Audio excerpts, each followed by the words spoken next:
client natin ngayon, Chevrolet Trailblazer. Kasad kasi, papalitan natin ang lens.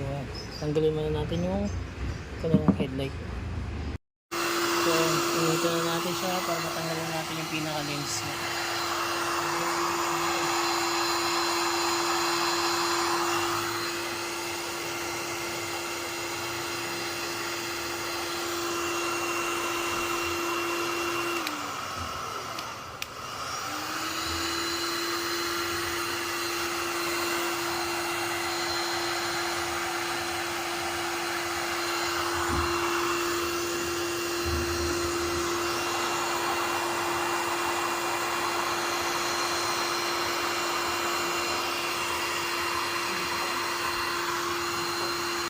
Tanggalan natin yung pinaka lens.